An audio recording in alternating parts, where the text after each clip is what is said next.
workers admitting that they were trained how to dispose of Trump votes and add to Biden votes. The software has a feature pursuant to which you can drag and drop any number of batches of votes to the candidate of your choice or simply throw them away. So we have mathematical evidence in a number of states of massive quantities of Trump votes being trashed, just simply put in the trash like you would on your computer with any file, and Biden votes being injected. People can admittedly go in and change whatever they want. They can set the ratio of votes from one thing to another. They can say that a Biden vote counts as 1.25 and a Trump vote counts as 0.75.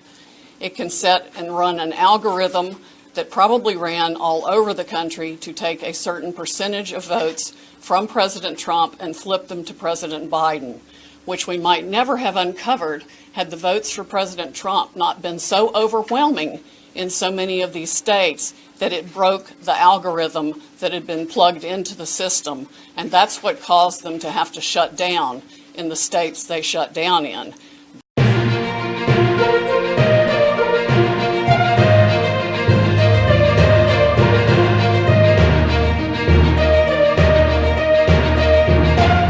We cannot let this happen to us. We cannot not allow these crooks, because that's what they are, to steal an election from the American people. They elected Donald Trump. They didn't elect Joe Biden.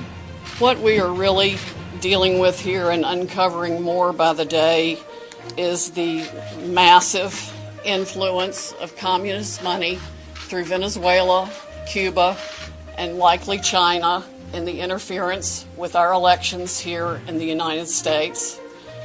Now, the software itself was created with so many variables and so many back doors that can be hooked up to the internet or a thumb drive stuck in it or whatever.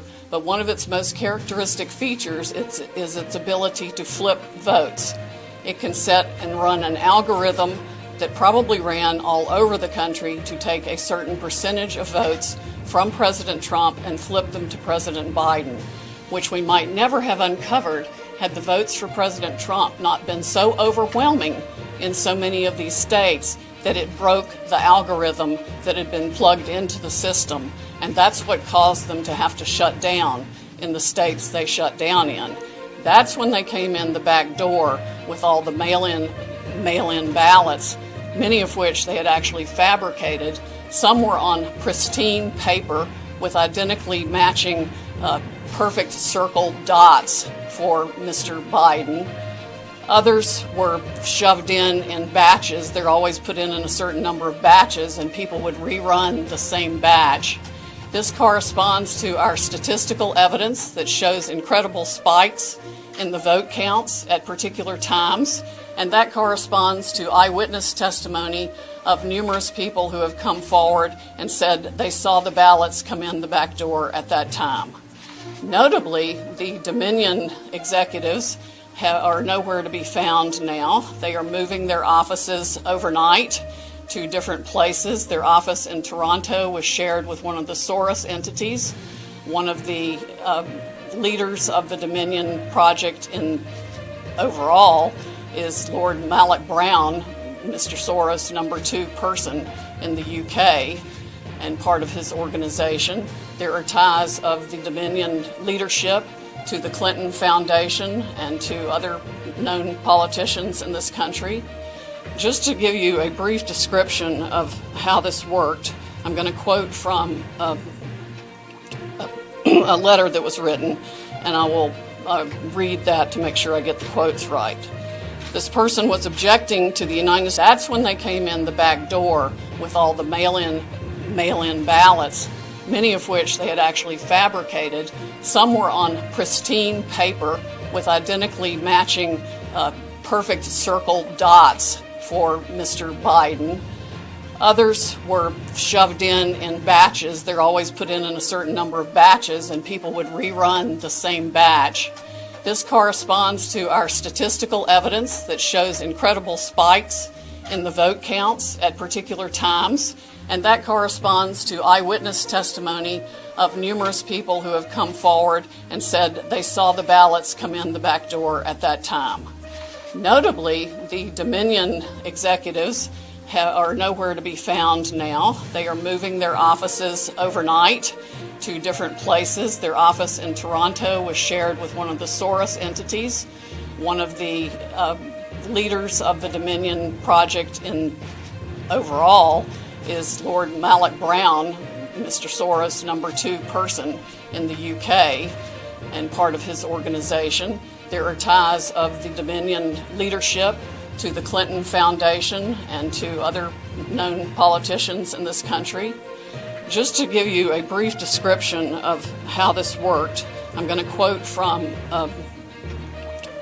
a letter that was written, and I will read that to make sure I get the quotes right. This person was objecting to the United States acquisition of Sequoia voting systems by Smartmatic, a foreign-owned company. I believe this transaction raises exactly the sort of foreign ownership issues that CFIUS is best positioned to examine for national security purposes. It's undisputed that Smartmatic is foreign-owned and it has acquired Sequoia. They keep changing the names as they go along. Different times when a problem comes up, they just create another corporation and call it a different name. But it was a voting machine company doing business in the United States. Sequoia voting machines were used to record over 125 million votes during the 2004 presidential election in the United States. Smartmatic now acknowledges that Antonio Mujica, a Venezuelan businessman, has controlling interest in Smartmatic, but the company has not revealed who all the Smartmatic owners are. According to the press, Smartmatic's owners are hidden through a web of offshore private entities, and that is, in fact, true. Smartmatic has been associated with the Venezuelan government led by Hugo Chavez, which is openly hostile to the United States, and of course, as we all know, communistic and really brutalizing its own people. The system has been continued there by Mr. Maduro and ensured his election. Smartmatic's possible connection to the Venezuelan government poses a potential national security concern in the context of its acquisition of Sequoia, because electronic voting machines are susceptible to tampering, and insiders are in the best position to engage in such tampering. This letter expresses concern of the Chicago 2006 primary election. And it ends by saying the products and services that are of Venezuelan origin, and evaluate Smartmatic's ownership to determine who could have influence and control over these and other Sequoia products and services are important to the national security of the United States. This letter was written to Hank Paulson on October 6, 2006 by Congresswoman Carolyn B. Maloney. Senators Klobuchar and Warren have raised these concerns as recently as December 2019. Why our government has not taken them seriously is beyond my comprehension, unless they have, some of the 3-letter agencies have used them themselves in other parts of the world. We know that the technology was exported to affect an election in Argentina. That's admitted by our friend who wrote the affidavit about Hugo Chavez and his interest in Smartmatic. Again, in 2006, Carolyn Maloney wrote the Honorable John Snow, the Secretary of the Treasury, about the issues. Speaking of Smartmatic's leadership, one of the Smartmatic patent holders, Eric Coomer, I believe his name is on the web as being recorded in a conversation with Antifa members saying that he had the election rigged for Mr. Biden, nothing to worry about here, and they were going to F Trump. His social media is filled with hatred for the president and for the United States of America as a whole, as are the social media accounts of many other Smartmatic people.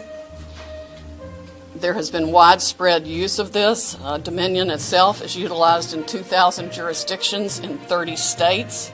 It has been uncertifiable in multiple states who realized all the problems that it had, including Texas.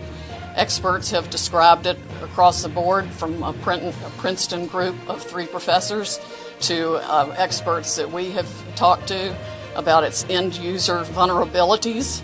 People can admittedly go in and change whatever they want. They can set the ratio of votes from one thing to another. They can say that a Biden vote counts as 1.25 and a Trump vote counts as 0.75. And those may be the numbers that were actually used here.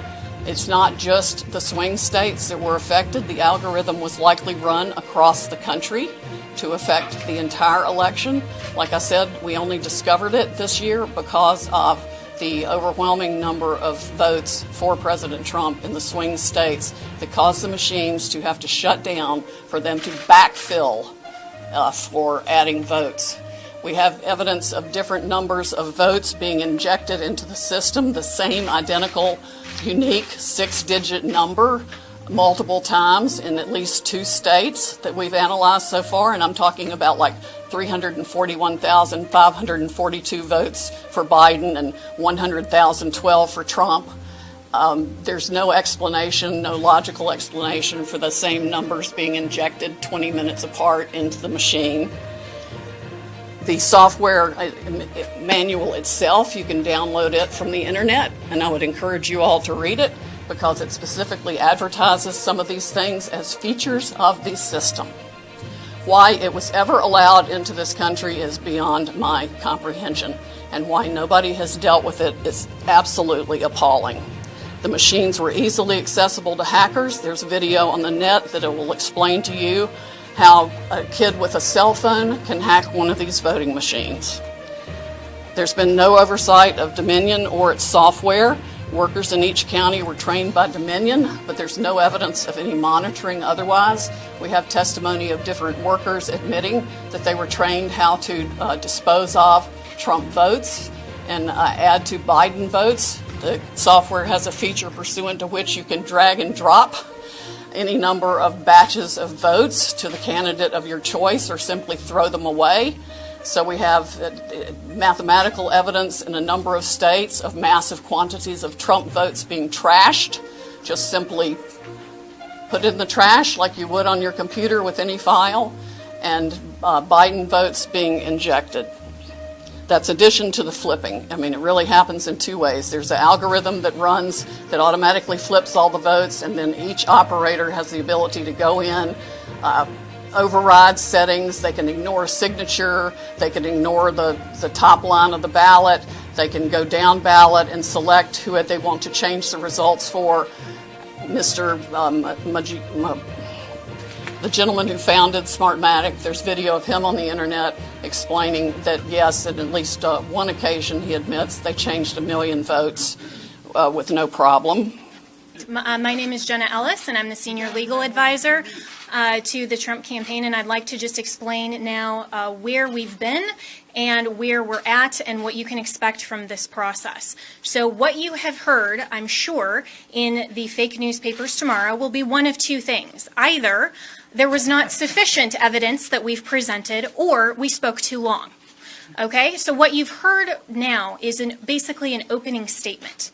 This is what you can expect to see when we get to court to actually have a full trial on the merits, to actually show this evidence in court and prove our case. This is not a Law and Order episode where everything is neatly wrapped up in 60 minutes. For those of you who are here in this room or have maybe tuned out in other networks, clearly you've never been court reporters.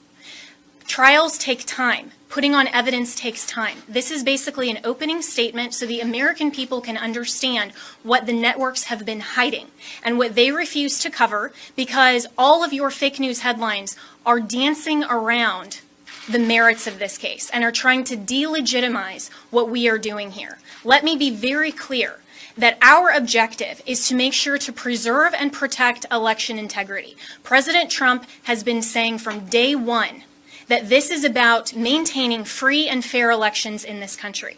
It is not about overturning an outcome. It is about making sure that election integrity is preserved, and every American should want that. If every American is not on board with that, you have to ask yourself why. And if your fake news network is not covering this or allowing you to cover it fairly and accurately, you should ask yourself why. This is absolutely a legitimate legal basis. We have been asked to provide an entire case that generally would take years in civil litigation. I've been a prosecutor. I have tried cases with far simpler facts. One thing happened in a matter of minutes, and it still takes days. And we go through a jury process. This is the court of public opinion right now. We are not trying our case in the court of public opinion, because if we were, we would get unbiased jurors. I would strike 99% of you from the jury, and I would be allowed to because of the fake news coverage you provide. You are not unbiased jurors. And until you step out of your role as a journalist and actually go into a courtroom and you are a judge on a bench that has sworn an oath to be unbiased in our separation of powers, then your opinion does not matter. The facts matter, the truth matters, and if you are fair reporters, you will cover that fairly and appropriately, and you will allow coverage of our media team here and our legal team. That is absolutely shocking that all you cover are around the margins, and I've seen all of you taking pictures right now, and I can anticipate what your headlines are going to be. If you are not willing to talk about the evidence that has been presented, then that is absolutely unacceptable for journalistic standards. This is an opening statement. This is something where we have told you what the evidence will show, and we have given you a brief description. That happens in a courtroom all the time, where that's not the fact-finding process. That is just an overview. That is what we have given you today because the American people deserve to know what we have uncovered in the last couple of weeks. Remember, this is such a short time frame. And this is an elite strike force team that is working on behalf of the president and the campaign to make sure that our Constitution is protected. We are a nation of rules, not a nation of rulers. There is not someone that just gets to pick who the next president is outside the will of the American people. And that is our task, because when we talk about voter fraud, it's actually election official fraud. That cannot stand. The Constitution requires that the state legislatures are the ones that make election law. It still has to go by the U.S. Constitution. But what has happened in this case is that state and local level officials, and all the way up, have changed the rules. That's what the Democrats do. If they don't like the rules, they change them. And they change them at the last minute. They manipulate them. They want to tear down our American system.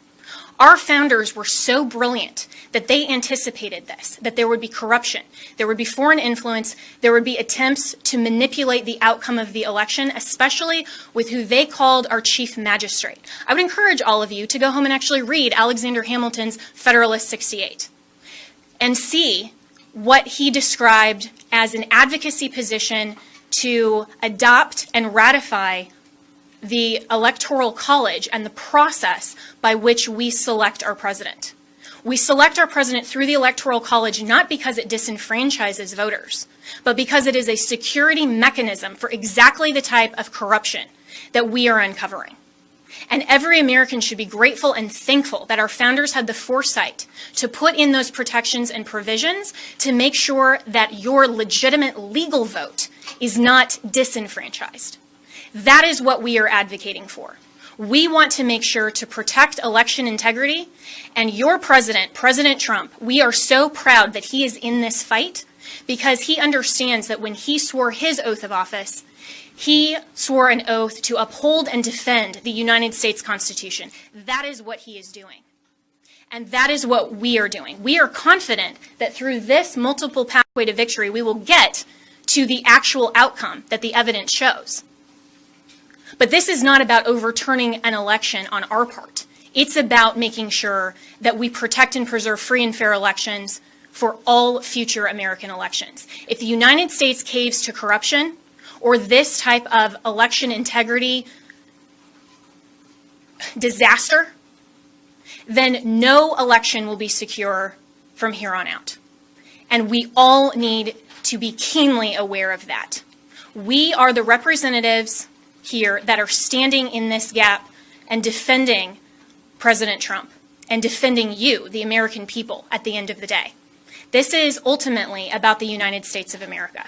And we want to make sure to protect and defend that. And as my colleagues have said, we will not back down. We won't be intimidated. President Trump will not be intimidated. You, the American people, should not be intimidated. You, the press, should cover this fairly and should know that this matters to election integrity and it matters to the future of our nation. So we have given you an overview, but recognize this is not a court of law. We will get there, and we have time. And we have constitutional provisions that will step in when we show the corruption and the irredeemably challenged and overturned votes that are absolutely corrupt in all of these counties. It is irredeemably compromised. We will show that, but you have to give us that opportunity. This has been just our opening statement, and we have an opportunity to get there, and we have time, and we will do that. This is the United States of America, and we stand proudly for President Donald J. Trump. Thank you.